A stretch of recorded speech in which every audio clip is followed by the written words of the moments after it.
So we're finally here, huh? You know, it's almost funny. Back before I actually started doing LPs, I remember playing this, watching some of the earliest LPs I watched on YouTube, and thinking, I could do this, and here I am, 12 years later, actually doing it. And, well, my opinion on this game has changed since then. I'll get more into that as we go. But, hello everyone, and welcome to Let's Play Metroid Other M. Some of you might not even remember this particular intro exists, because I believe this particular scene in the title screen only happens when you first boot the game up on the system, and since I'm playing this on my Wii U, I didn't have any saves on it, so we actually get to see this.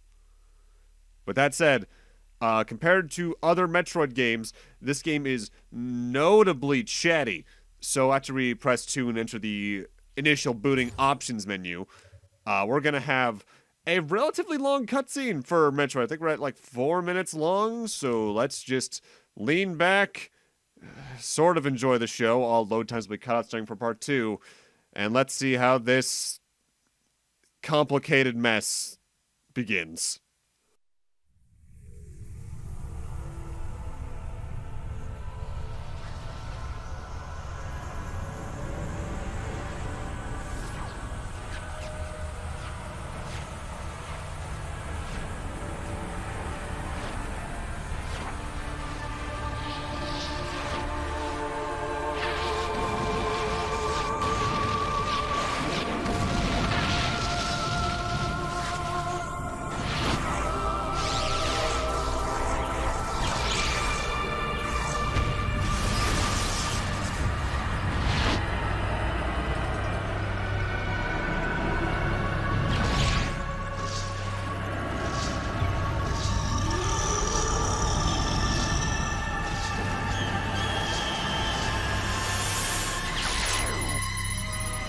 Why am I still alive?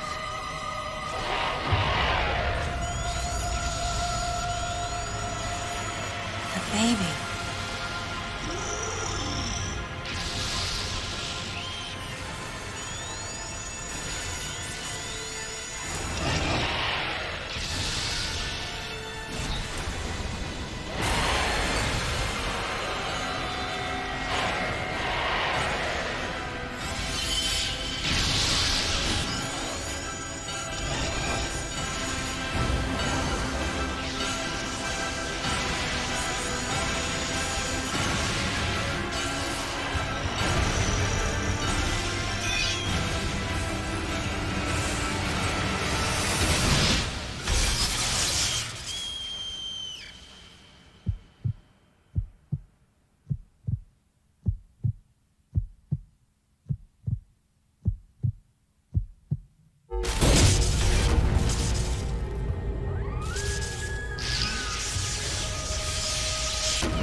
Mother, time to go.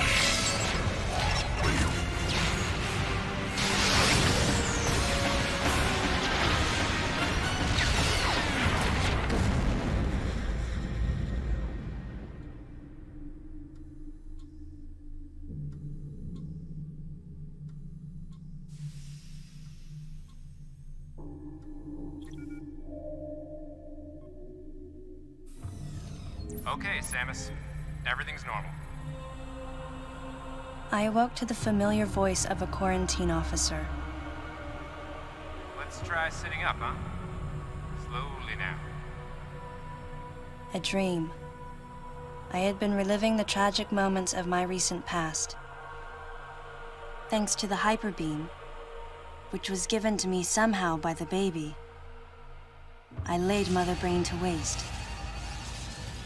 And the explosion that followed destroyed planet Zebes, along with the remains of Mother Brain, the space pirates, and my long-standing nemesis, Ridley, and the baby. Come on, Samus. Let's go next door. That was the worst take you could do of that line. God damn.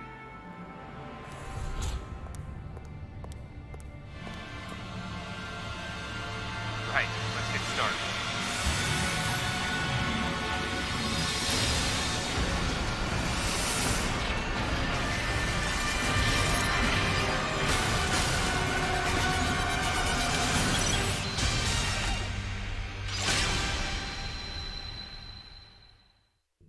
Ready for a quick test, Samus? Let's start with a little warm-up. That charge beam for me. Slightly atypical for the series, we have a straight-up tutorial segment here that's a little down your throat with how much they want you to learn the main mechanics here, but because this is an action game rather than a major Metroid game, it makes a little more sense, because this isn't developed by the main Metroid team, this is developed by them alongside the Ninja Gaiden developers. Sharp-looking charge beam, just the way I like it. Okay, Morph Ball next.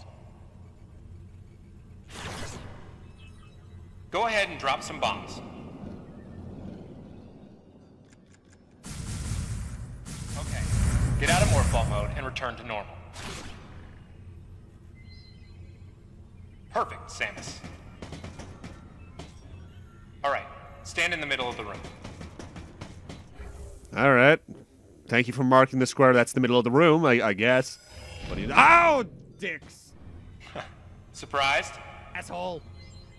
From there, kick climb to work your way up. Wall jumping in this game is very easy. You just get to hold the same direction and mash it. Just like that, Samus. Let's invite some of your pals.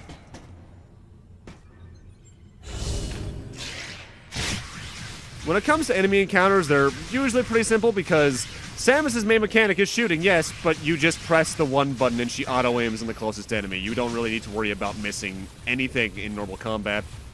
Okay, looking good. Let's check your reaction time. Here come some beams. Dodge them.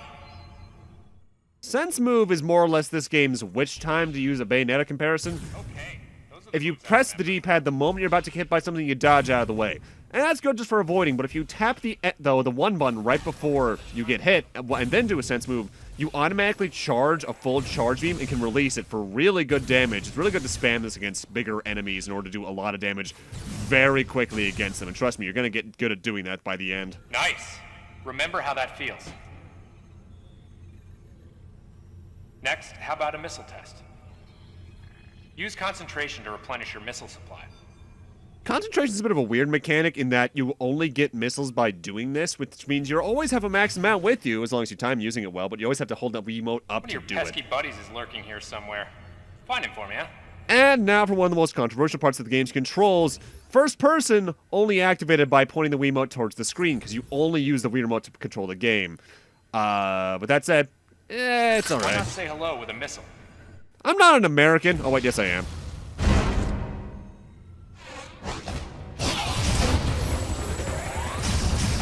Looks like you ticked him off. Not helping. The rest is all you. With bigger enemies, the main strat you're going to want to do is sense moving with charge beams, but also going into using missiles every now and then by using the Wii Remote, and then jumping on top of them to do a thing known as Overblast for really high damage on them real quick. How about you try using a power bomb? This area is well fortified, so don't hold back. Other M's the first game to do this. Dread does this as well, but the power bombs now work more like a charge beam for bombs, which is weird, but it works. And I always like how destructive they are in this game. That's a really effective explosion to me because there should be nothing left at that Allow point. adequate room around you during power bomb. All right, Samus. That's it for the test. Looks like you took quite a bit of damage. It's unbelievable how well you've held up. I wondered if this too was a result of the power the baby gave me. Awkward time to talk about that. Right. You're due in the meeting room. The big dogs are waiting. I gave your suit a polish so you'd be at least somewhat presentable. Yeah, I'm an asshole. Not even a fragment. None of the baby remained on me. I knew it to be true, but still couldn't help looking at my palm for a sign. Never again would I encounter the baby. Never. The finality of it struck me once again. Mission completed. The planet Zebes was annihilated, and all Metroids were exterminated. A simple report, almost dull even, but it felt momentous to me.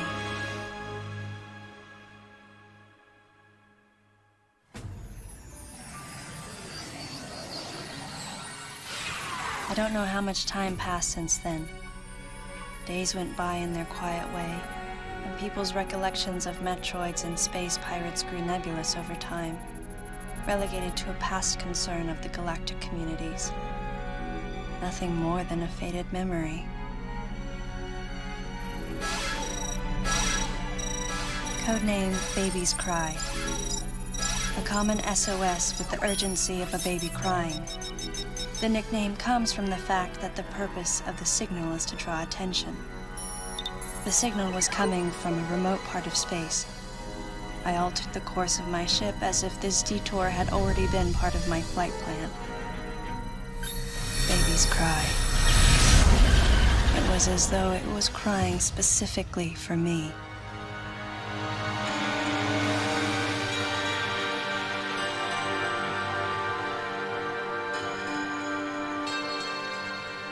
Unfortunately, the only tears that day were those of the fans.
Occasionally the game does this, where after a cutscene in the middle of one, it'll just throw you into first person. You're supposed to find a very precise point on the screen to look at to progress the plot line. In this case, we gotta look at a specific icon on this other ship. Sometimes they get a lot smaller than this, and it's rough on a first playthrough if you weren't paying attention during the cutscene.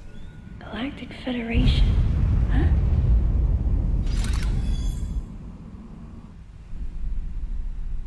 You know, running towards explosions probably isn't usually the best thing you can do, but I guess it's all we can do. Also, not for nothing, this game is absolutely gorgeous for the Wii. They got a lot out of this system with this game, and the FMVs are one thing, but the transitions are even pretty smooth for that.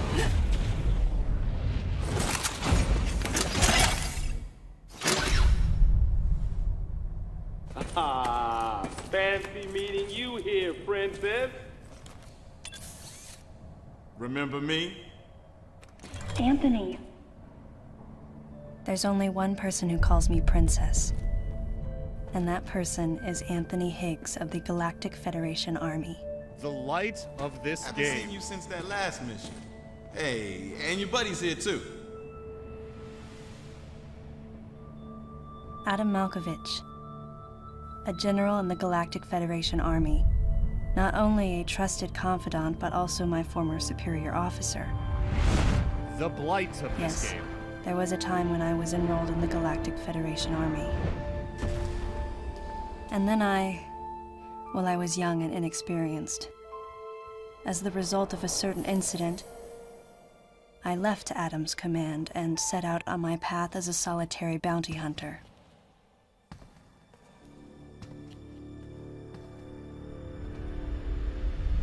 What are you doing here? The first words out of his mouth were typical coming from Adam. To answer his question, I recounted the details of what had brought me to this place, and then I asked what circumstances led the Federation here. That information is not for an outsider. The word he so obviously chose, outsider, pierced my heart.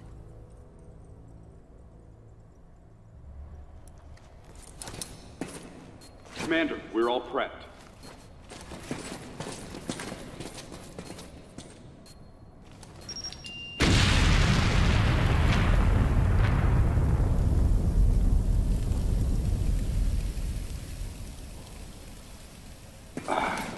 No dice.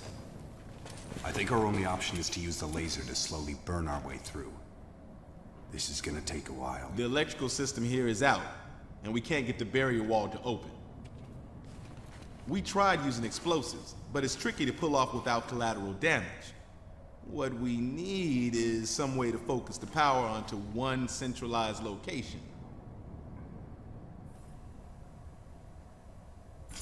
Something I like that this Samus and modern Samus have in common, if they realize missiles are needed, they just say, we got it.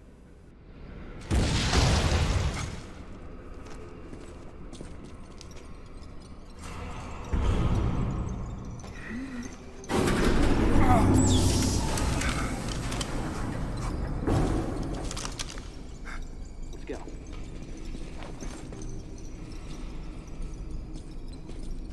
All right. I'm gonna go on ahead.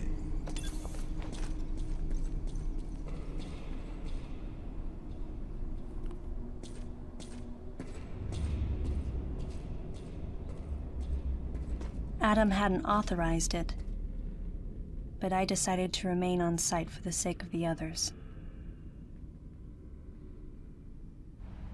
Why even care? What do you mean you decided not to use bombs or missiles until he authorizes them? They're the explosives! They're fun! What the hell, Samus? Oh, get used to her being written like that, by the way. That is, most of the game. In fact, I'd say that's all of the game there, and it's one of the biggest story problems, but we'll get more into my thoughts on that as we proceed. We notably can come up here, but we can't go past that because doors that glow red are locked. Green/blue doors are the only ones you can actively open in the game, and you don't even have to shoot the doors to open them. They automatically open when you get close enough to them. The doors in this game are less so the loading zones like they were in the early games. They're more so just, well, the room separators just straight up. And I guess they're technically loading, but oh!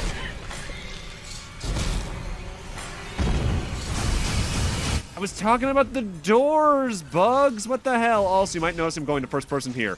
I've already forgotten I don't have missiles, because missiles are a very good way to take care of enemies because they have a little bit of a spread of area of effect with their explosions, so they're really good against small things like that. This here is recurring little puzzle elements in the game. It's an energy meter. If you shoot at it, it'll fill, but I believe you can't max it out unless you shoot a charge shot at it.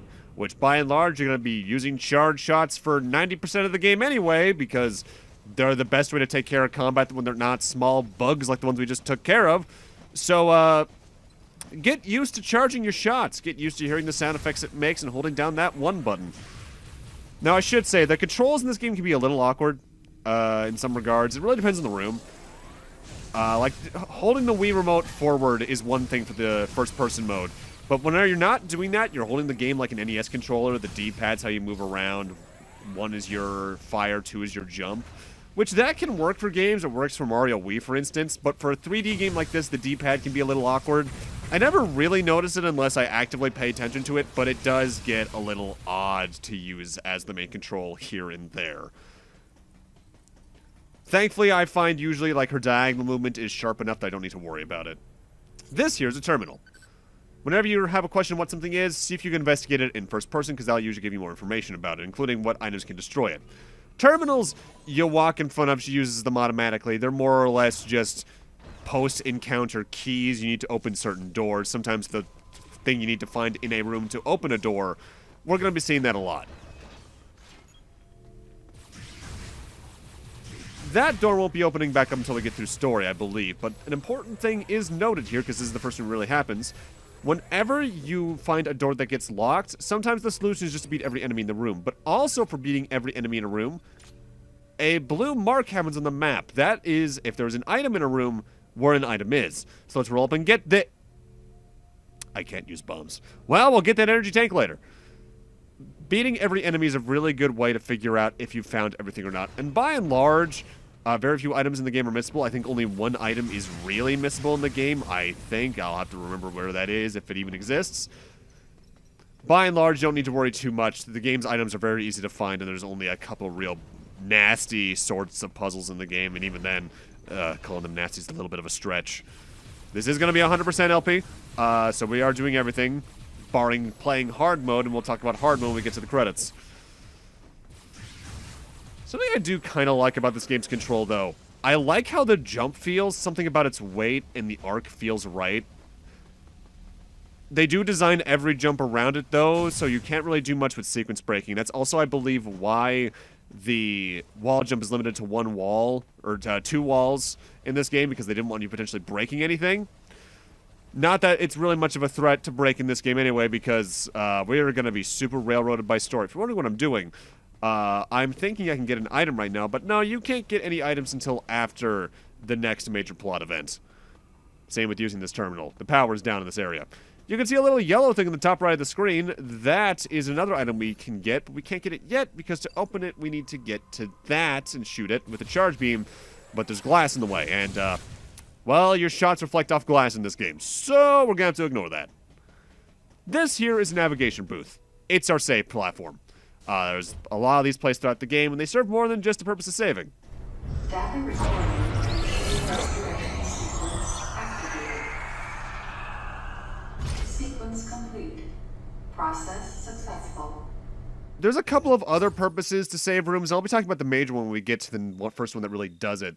But they also serve as your health restoration point, because you can only restore missiles, by and large, with concentration. You can't restore health unless you have energy tanks and you're about to die at critical health. But with that, I'm going to need to end this off here. Thank you guys for watching, and in part 2, we're going to actually have some notable gameplay, because the intro to this really is a lot of plot. See you guys then.